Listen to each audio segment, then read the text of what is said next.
तुला राशिर बंधुगण 4 मईरु 10 मई दुनिया आपणकर पाद तले रहिब।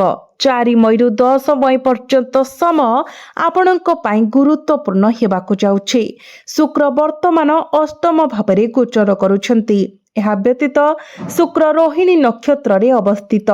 ଏହା ଏକ ଅତ୍ୟନ୍ତ ଶୁଭ ଯୋଗ। ରୋହିଣୀ ନକ୍ଷତ୍ରରେ ଶୁକ୍ରଙ୍କର ଗୋଚର ସୂର୍ଯ୍ୟଙ୍କର ନିକଟତର ହେବା ଯୋଗୁଁ ଗୁରୁ ବର୍ତ୍ତମାନ ଦହନଶୀଳ ଅଛନ୍ତି। ଏହା ସରକାରୀ କ୍ଷେତ୍ର କର୍ପୋରେଟ କ୍ଷେତ୍ରରେ କାମ କରୁଥିବା ବ୍ୟକ୍ତିବିଶେଷ କିମ୍ବା ସରକାରୀ କର୍ପୋରେଟ ସଂସ୍ଥା ସହିତ ବ୍ୟବସାୟିକ କାରବାରରେ ନିୟୋଜିତ ବ୍ୟକ୍ତିଙ୍କ ପାଇଁ ବିଶେଷ ଗୁରୁତ୍ୱପୂର୍ଣ୍ଣ। ସୂର୍ଯ୍ୟ ଏବଂ ବୁଧ ବର୍ତ୍ତମାନ ଆପଣଙ୍କର ସପ୍ତମ ଭାବରେ ଗୋଚର କରୁଛନ୍ତି। ଏହି ସ୍ଥାନରେ ସୂର୍ଯ୍ୟ ସ୍ୱୀକୃତି ଏବଂ ସାର୍ବଜନୀନ ପ୍ରଶଂସା ପ୍ରଦାନ କରନ୍ତି। ସୂର୍ଯ୍ୟ ବର୍ତ୍ତମାନ ଭରଣୀ ନକ୍ଷତ୍ରରେ ଅଛନ୍ତି। ତଥାପି ଭରଣୀ ନକ୍ଷତ୍ରରେ ସୂର୍ଯ୍ୟଙ୍କର ଗୋଚର ଏହାର ପ୍ରଭାବକୁ ସାମାନ୍ୟ ଦୁର୍ବଳ କରିଦିଏ। କାରଣ ଭରଣୀ ନକ୍ଷତ୍ର ଶୁକ୍ରଙ୍କ ଦ୍ୱାରା ଶାସିତ ନକ୍ଷତ୍ର। ଏହି ସ୍ଥାନ ଅସ୍ଥିରତାର ଏକ ଉପାଦାନ ଏବଂ ସନ୍ତୁଳନର ଏକ ନିର୍ଦ୍ଦିଷ୍ଟ ଅଭାବକୁ ଦର୍ଶାଇଥାଏ। ସୂର୍ଯ୍ୟ ଆପଣଙ୍କର ଏକାଦଶ ଭାବ ଅର୍ଥାତ୍ ଲାଭ ଭାବର ଅଧିପତି ଭାବରେ କାର୍ଯ୍ୟ କରୁଥିବାରୁ ଆପଣଙ୍କର ବୈବାହିକ ଏବଂ ବ୍ୟବସାୟିକ ସମ୍ପର୍କ ବିଷୟରେ କିଛି ସତର୍କତା ଅବଲମ୍ବନ କରିବା ଉଚିତ। ଦୟାକରି ଏହି ବିଷୟଗୁଡ଼ିକରେ ଟିକେ ସତର୍କ ରୁହନ୍ତୁ। ବର୍ତ୍ତମାନ ଆପଣଙ୍କ ପାଇଁ ସକ୍ରିୟ ସବୁଠାରୁ ପ୍ରବଳ ଶକ୍ତିଶାଳୀ ଗ୍ରହ ସଂଯୋଗ ହେଉଛି ମଙ୍ଗଳ ଏବଂ ଶନି। ଏହା ଏକ ଅସାଧାରଣ ଶକ୍ତିଶାଳୀ ସଂଯୋଗ। ଏହି ବିଶେଷ ଉଲ୍ଲେଖନୀୟ ଦିଗ ହେଉଛି ଯେ ମାସର 7 ତାରିଖରୁ ମଙ୍ଗଳ ବର୍ଗତମ ଅବସ୍ଥାରେ ପ୍ରବେଶ କରିବେ। ଏହାର ଅର୍ଥ ହେଉଛି ଯେ ଆପଣଙ୍କର ସପ୍ତମ ଭାବର ଅଧିପତି ଏବଂ ଆପଣଙ୍କର ଦ୍ୱିତୀୟ ଭାବର ଅଧିପତି ଉଭୟ ବର୍ଗତମ ସ୍ଥିତି ପ୍ରାପ୍ତ କରୁଛନ୍ତି। ଏହି କ୍ରମ ଏହି ଗ୍ରହ ପ୍ରଭାବର ପ୍ରଭାବକୁ ଯଥେଷ୍ଟ ଭାବରେ ମଜବୁତ ଦୃଢ଼ ଏବଂ ବୃଦ୍ଧି କରିବ। ଫଳସ୍ୱରୂପ ଏହା ଆର୍ଥିକ ଲାଭର ସମ ଧନ ପ୍ରବାହିତ ହେଉଛି। ତୁଳା ରାଶି ବା ତୁଳା ଲଗ୍ନରେ ଜନ୍ମିତ ବ୍ୟକ୍ତିବିଶେଷଙ୍କ ପାଇଁ ଶନି ହେଉଛନ୍ତି ଯୋଗକାରକ ଗ୍ରହ, ଏକ ଅତ୍ୟନ୍ତ ଶୁଭ ଏବଂ ଲାଭଦାୟକ ଗ୍ରହ। ଯେହେତୁ ମଙ୍ଗଳ ବର୍ତ୍ତମାନ ଶନିଙ୍କ ସହିତ ସଂଯୁକ୍ତ, ଏହା ସକାରାତ୍ମକ ବୈବାହିକ ଏବଂ ବ୍ୟବସାୟିକ ସମ୍ପର୍କର ବିକାଶକୁ ସୂଚିତ କରେ। ତଥାପି ଆପଣଙ୍କୁ ଏହି ସମ୍ପର୍କରେ ଜଡ଼ିତ ବ୍ୟକ୍ତିବିଶେଷଙ୍କର ମଙ୍ଗଳ ଏବଂ ସ୍ୱାସ୍ଥ୍ୟ ପ୍ରତି ସତର୍କ ରହିବାକୁ ପଡ଼ିବ।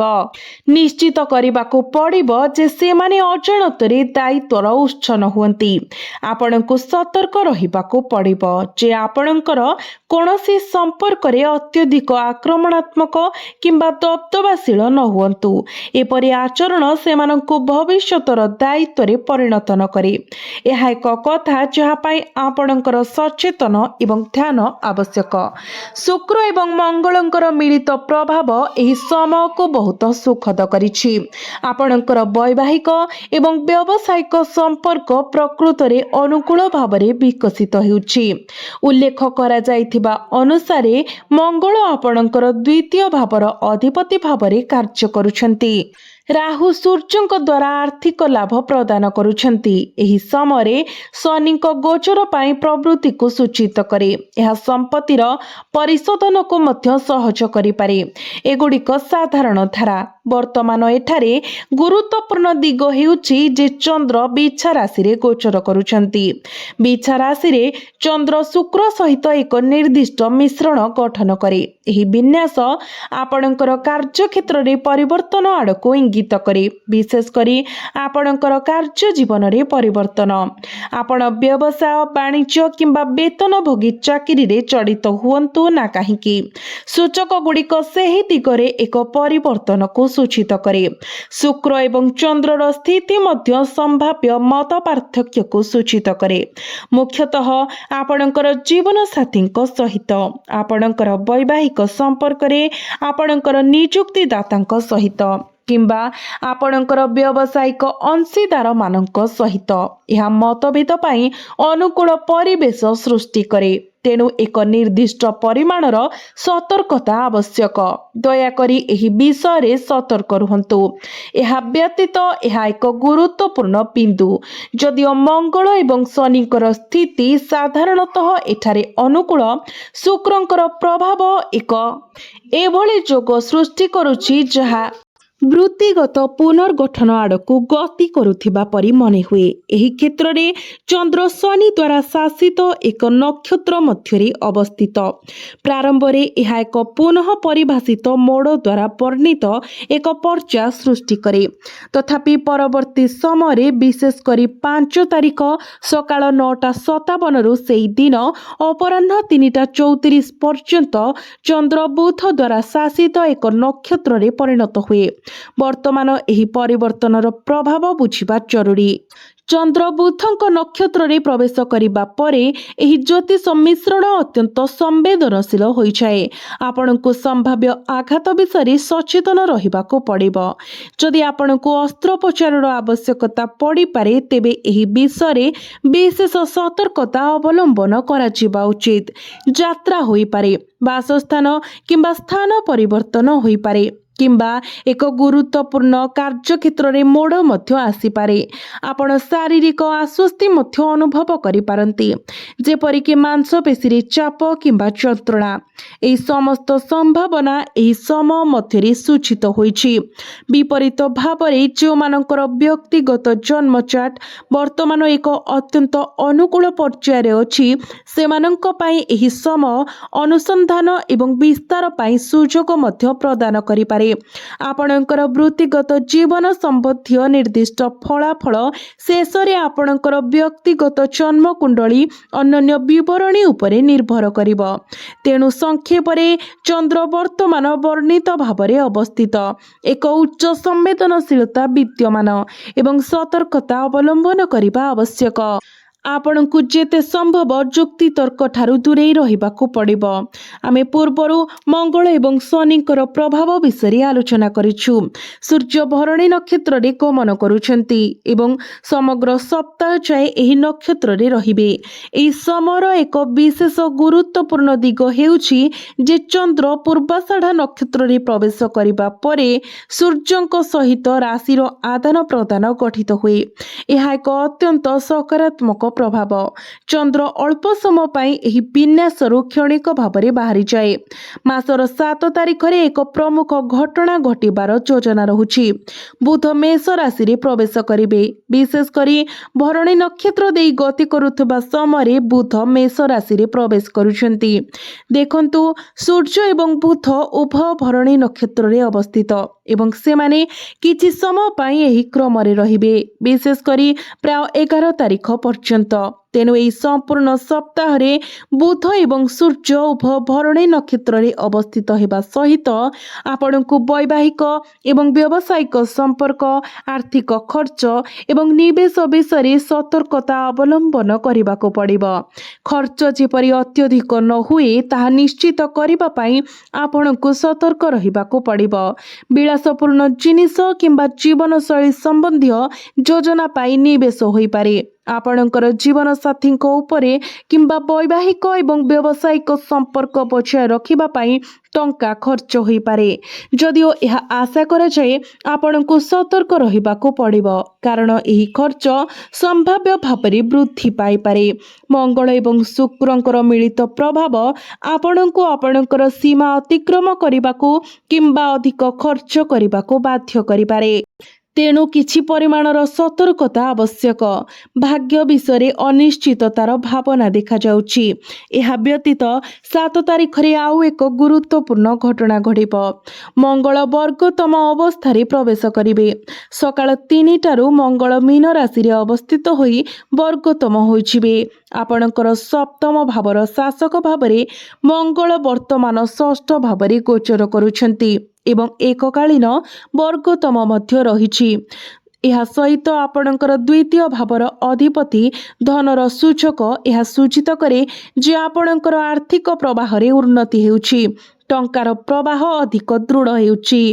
ଗୁରୁ ଏବଂ ଶନିଙ୍କର ସହାୟକ ପ୍ରଭାବ ଦ୍ୱାରା ଏହି ସକାରାତ୍ମକ ଧାରା ଆହୁରି ମଜବୁତ ହେଉଛି। ଏହା ଏକ ଅତ୍ୟନ୍ତ ଶୁଭ ସଂକେତ। ଆପଣଙ୍କର ସାହସ ଏବଂ ଉଦ୍ୟମ ବୃଦ୍ଧି ପାଉଛି ଏବଂ ଆପଣଙ୍କର କଠିନ ପରିଶ୍ରମର କ୍ଷମତା ବୃଦ୍ଧି ପାଉଛି। ଯାତ୍ରା କରିବାର ସୁଯୋଗ ସୃଷ୍ଟି ହୋଇପାରେ। ଆପଣଙ୍କର ସମ୍ପତ୍ତିର ପରିସମାପ୍ତି କିମ୍ବା ପ୍ରାପ୍ତି ହୋଇପାରେ। ଏହି ସମୟ ମଧ୍ୟରେ ଆଶା କରାଯାଉଥିବା ପ୍ରମୁଖ ଦିଗଗୁଡ଼ିକରୁ ଆପଣଙ୍କୁ ଲାଭ ପ୍ରାପ୍ତି ହେବ। ଆପଣଙ୍କୁ ଆପଣଙ୍କର ଜୀବନସାଥୀଙ୍କର ସ୍ୱାସ୍ଥ୍ୟ ପ୍ରତି ବିଶେଷ ଧ୍ୟାନ ଦେବାକୁ ପଡ଼ିବ, ବିଶେଷ କରି ଆପଣଙ୍କର ସମ୍ପର୍କ ପରିପ୍ରେକ୍ଷୀରେ। ଏହି ଦୃଷ୍ଟିରୁ ବର୍ତ୍ତମାନର ଗ୍ରହ ମିଶ୍ରଣ ବହୁତ ଅନୁକୂଳ। ତଥାପି ସୂର୍ଯ୍ୟଙ୍କ ଉପରେ କେତୁଙ୍କର ଦୃଷ୍ଟି ସାମାନ୍ୟ କ୍ଷତି ପହଞ୍ଚାଇଥାଏ। ଏହା ସୂର୍ଯ୍ୟଙ୍କର ପ୍ରଭାବକୁ କଳଙ୍କିତ କରେ ଏବଂ ଏହାକୁ ଏକ ନିର୍ଦ୍ଦିଷ୍ଟ ମାତ୍ରାରେ ଚାପ ଦେଇଥାଏ। ସୂର୍ଯ୍ୟ ଏବଂ ବୁଧ ସମ୍ପର୍କରେ ମୁଁ ପୂର୍ବରୁ ଖର୍ଚ୍ଚ ଏବଂ ସମାନ ବିଷୟଗୁଡ଼ିକ ସମ୍ଭାବ୍ୟ ସମସ୍ୟାଗୁଡ଼ିକୁ ଉଲ୍ଲେଖ କରିସାରିଛି। ଆପଣଙ୍କୁ ଏହିସବୁ କ୍ଷେତ୍ରଗୁଡ଼ିକରେ ସତର୍କ ରହିବାକୁ ପଡ଼ିବ। ବର୍ତ୍ତମାନ ଚନ୍ଦ୍ରଙ୍କର ସ୍ଥିତିକୁ ଦେଖିବା। ଏହା ବର୍ତ୍ତମାନ ଧନୁ ରାଶିରେ ଅବସ୍ଥିତ। ଧ୍ୟାନ ଦିଅନ୍ତୁ ଯେ ଧନୁ ପୂର୍ବରୁ ଏକ ଅତ୍ୟନ୍ତ ଅନୁସନ୍ଧାନାତ୍ମକ ପର୍ଯ୍ୟାୟରେ ଅଛି। ଶନି, ଗୁରୁ ଏବଂ କେତୁଙ୍କର ପ୍ରଭାବ ଯୋଗୁଁ ଏହା ଏକ ଅତ୍ୟନ୍ତ ଗତିଶୀଳ ଏବଂ ଅନୁସନ୍ଧାନାତ୍ମକ ମିଶ୍ରଣ ଗଠନ କରେ। ଫଳସ୍ୱରୂପ ଆପଣଙ୍କର କାର୍ଯ୍ୟକ୍ଷେତ୍ର, ବିଶେଷ କରି ଯେକୌଣସି ଦିଗ ଯାହା ପରିବର୍ତ୍ତନ ଚାହୁଁଥିଲା କିମ୍ବା ପରିଷ୍କାର ପ୍ରକ୍ରିୟା ଦେଇ ଗତି କରୁଥିଲା, ଏବେ ଏକ ଅଧିକ ଅନୁକୂଳ ମୋଡ଼କୁ ଯାଉଛି। ଏହା ବିସ୍ତାରିତ ହେଉଛି, ଗତି ପାଉଛି ଏବଂ ଏକ ଉଚ୍ଚ ସ୍ତରକୁ ଉଠୁଛି। ଏହାର ସାମଗ୍ରିକ ପ୍ରତିଷ୍ଠା ଉନ୍ନତ ହେଉଛି। ଦୟାକରି ମନେ ରଖନ୍ତୁ ଯେ ଏହି ପ୍ରଭାବ ଗୁଡ଼ିକର ନିର୍ଦ୍ଦିଷ୍ଟ ପ୍ରକାଶନ ଶେଷରେ ଆପଣଙ୍କର ବ୍ୟକ୍ତିଗତ ରାଶିଫଳ ଉପରେ ନିର୍ଭର କରେ। ଲକ୍ଷ୍ୟ କରନ୍ତୁ ଯେ ଚନ୍ଦ୍ର ବର୍ତ୍ତମାନ ମଙ୍ଗଳ ଏବଂ ଶନିଙ୍କ ସହିତ ମିଳିତ ହୋଇ ଏକ ଅତ୍ୟନ୍ତ ଶକ୍ତିଶାଳୀ ମିଶ୍ରଣ ସୃଷ୍ଟି କରୁଛି। ଶନି ସହିତ କେତୁର ଉପସ୍ଥିତି ଏହି ସଂରଚନାକୁ ଏକ ସାମାନ୍ୟ କ୍ଷତିକାରକ ଗୁଣ ପ୍ରଦାନ କରେ, ଯାହା ଅନିବାର୍ଯ୍ୟ ଭାବରେ ସନ୍ଦେହ, ଆଶଙ୍କା ଏବଂ ଚିନ୍ତାର ଭାବନାକୁ ଜନ୍ମ ଦିଏ। ତଥାପି ଏଥିରେ କୌଣସି ସନ୍ଦେହ ନାହିଁ ଯେ ଏହା ଏକ ଅତ୍ୟନ୍ତ ଅନୁସନ୍ଧାନକାରୀ ଏବଂ ବିସ୍ତାରିତ ମିଶ୍ରଣ ହୋଇ ରହିଛି। ତେଣୁ ଏହି ବିନ୍ୟାସ ଗୁରୁତ୍ୱପୂର୍ଣ୍ଣ ପରିବର୍ତ୍ତନ ଆଡ଼କୁ ଗତି କରିବାର ଏକ ଦୃଢ଼ ସମ୍ଭାବନାକୁ ସୂଚାଇଥାଏ। ଏହା ବ୍ୟତୀତ ଯଦି ଆମେ ବ୍ୟାପକ ସଂରଚନାକୁ ଦେଖିବା, ତେବେ ଚନ୍ଦ୍ର ଏବଂ ଶୁକ୍ର ମଧ୍ୟରେ ଏକ ଷଡ଼ାଷ୍ଟକ ଯୋଗ ସୃଷ୍ଟି ହେଉଛି। ତଥାପି ଏହି ନିର୍ଦ୍ଦିଷ୍ଟ ପରିପ୍ରେକ୍ଷୀରେ ଏହା ଆପଣଙ୍କର କାର୍ଯ୍ୟକ୍ଷେତ୍ରରେ ସକାରାତ୍ମକ ପରିବର୍ତ୍ତନର ଏକ ସୂଚକ ଭାବେ କାର୍ଯ୍ୟ କରେ। ଅନ୍ୟ ଭାଷାରେ, ଆପଣଙ୍କର କାର୍ଯ୍ୟ, ଚାକିରି, ବୃତ୍ତି କିମ୍ବା ବ୍ୟବସାୟିକ ଉଦ୍ୟମରେ ବର୍ତ୍ତମାନ ଘଟୁଥିବା ଯେକୌଣସି ପରିବର୍ତ୍ତନ ଆପଣଙ୍କୁ ଏକ ଅଧିକ ଅନୁକୂଳ ପଥ ଆଡ଼କୁ ଠେଲି ଦେଉଛି। ତଥାପି ଆପଣଙ୍କୁ ଆପଣଙ୍କର ପିତାମାତାଙ୍କର ସ୍ୱାସ୍ଥ୍ୟ ପ୍ରତି ବିଶେଷ ଯତ୍ନ ନେବାକୁ ପଡ଼ିବ। ଦୟାକରି ଏହି ବିଷୟରେ ସତର୍କ ରୁହନ୍ତୁ। ସରକାରୀ କିମ୍ବା କର୍ପୋରେଟ୍ କ୍ଷେତ୍ରରେ କାମ କରୁଥିବା ବ୍ୟକ୍ତିବିଶେଷ ଏବଂ ଯେଉଁମାନେ ସରକାର କିମ୍ବା କର୍ପୋରେଟ୍ ଜଗତ ସହ ଜଡ଼ିତ ବ୍ୟବସାୟିକ ଉଦ୍ୟମରେ ନିୟୋଜିତ ଅଛନ୍ତି, ସେମାନଙ୍କୁ ଏହି ସମୟ ମଧ୍ୟରେ ଅତିରିକ୍ତ ସତର୍କତା ଅବଲମ୍ବନ କରିବାକୁ ପଡ଼ିବ। ତେବେ ବନ୍ଧୁମାନେ, ଏହି ଷଡ଼ାଷ୍ଟକ ଯୋଗ ମାସର 8 ତାରିଖରେ ସମାପ୍ତ ହେବ, ଯେଉଁ ସମୟରେ ଚନ୍ଦ୍ର ମକର ରାଶିରେ ଗୋଚର କରିବେ। ଚନ୍ଦ୍ର ମକର ରାଶିକୁ ପ୍ରବେଶ କରିବା ପରେ ପରିସ୍ଥିତିରେ ସୁଧାର ଆସିବ, କାରଣ ମକର ରାଶିକୁ ଏକ ଶୁଭ ରାଶି ଭାବରେ ବିବେଚନା କରାଯାଏ। ଏହା ଶନିଙ୍କ ଦ୍ୱାରା ଶାସିତ ରାଶି।